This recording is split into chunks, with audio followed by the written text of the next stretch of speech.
কংগ্রেসের ভারত জোড়ো যাত্রার আজ শেষ দিন।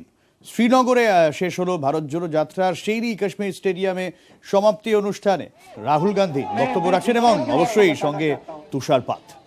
मैं झिझका क्यों आपको jacket, white jacket, white jacket, oh white jacket चल रहा था।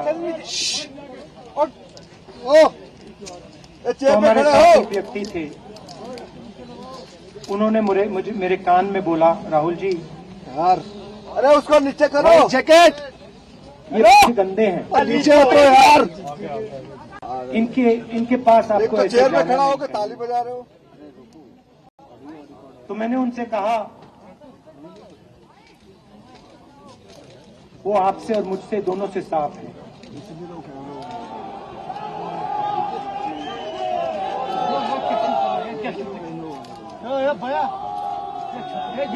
तो देश में कभी कभी ये विचारधारा दिखाई दे जाती है। दूसरी बात आपको बता देता हूं, शायद लोगों को अच्छी ना लगे। जब मैं चल रहा था, आपने देखा होगा कि बहुत सारी महिलाएं रो रही थी। आपने देखा? आपको मालूम है क्यों? नहीं, उसमें से बहुत सारी महिलाएं इमोशनल थी, मुझसे मिलकर रो रही थी। मगर उसमें बहुत सारी ऐसी भी महिलाएं थी जिन्होंने मुझे बोला कि उनके साथ बलात्कार हुआ है, उनको किसी ने मोलेस्ट किया है, उनके किसी रिश्तेदार ने उनको मोलेस्ट किया है। और जब मैं उनसे बोलता था, बहन मैं पुलिस को बताऊं, तो मुझे कहती थी, राहुल जी पुलिस को मत बताइए, हम चाहते हैं कि आपको ये बात मालूम हो, मगर पुलिस को मत बताइए, हमारा और भी नुकसान हो जाएगा। तो ये हमारी देश की सच्चाई है। ऐसी बहुत सारी और मैं कहानियां आपको बता सकता हूं।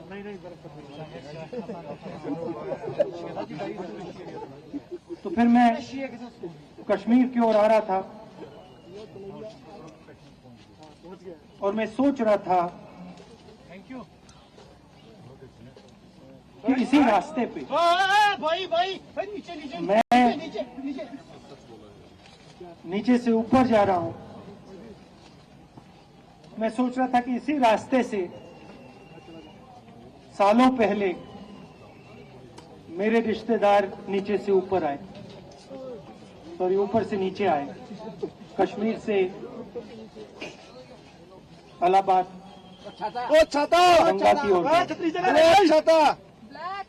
और मुझे ऐसा लग रहा था कि मैं वापस अपने घर जा रहा हूं।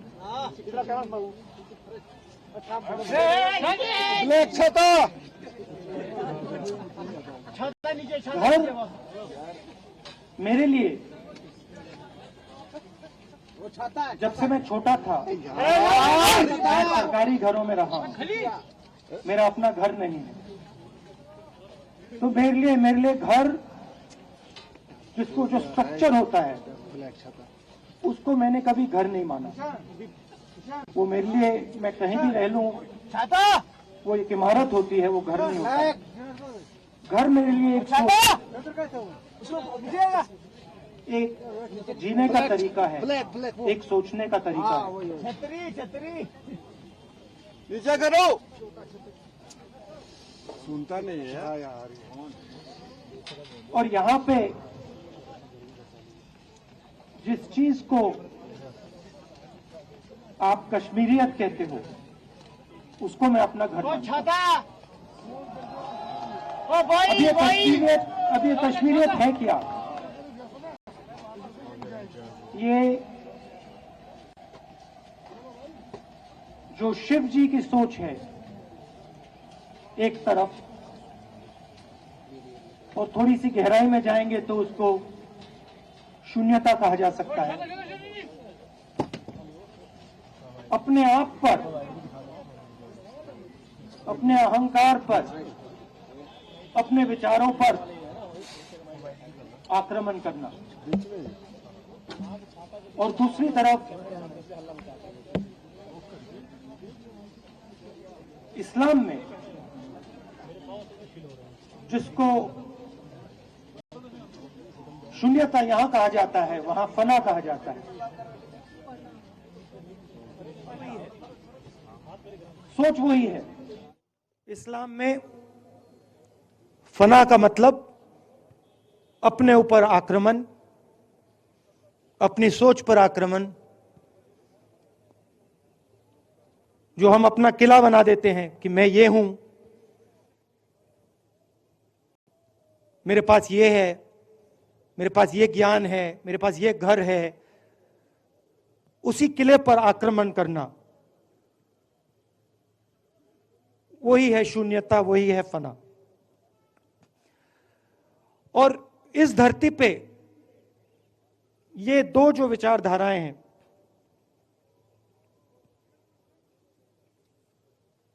इनका एक बहुत गहरा रिश्ता है और ये सालों से रिश्ता है,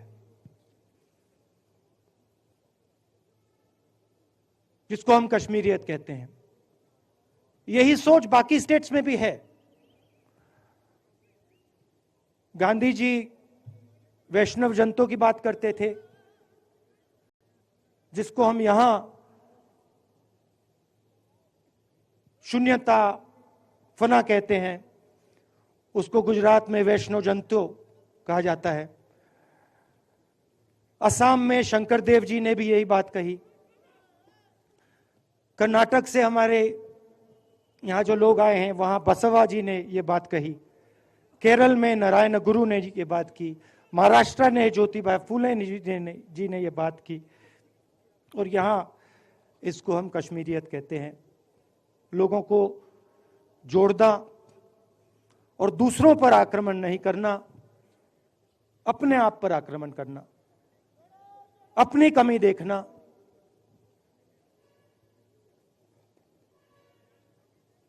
मैंने आपको कहा कि मेरा परिवार कश्मीर से गंगा की ओर गया था।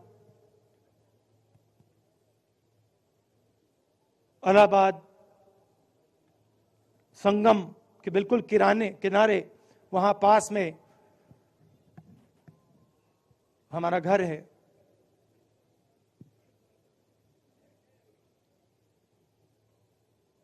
तो जब यहां से वो वहां गए,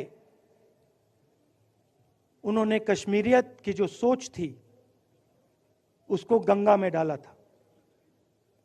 गंगा में ले गए उस सोच को और उत्तर प्रदेश में उस सोच को फैलाया था, जिसको उत्तर प्रदेश में गंगा जमुना तहजीब कहा जाता है।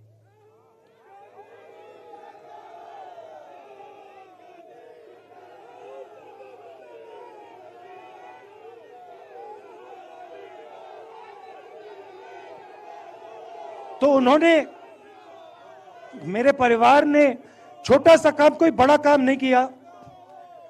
जो आपने उनको सिखाया, जो जम्मू कश्मीर के लोगों ने उनको सिखाया,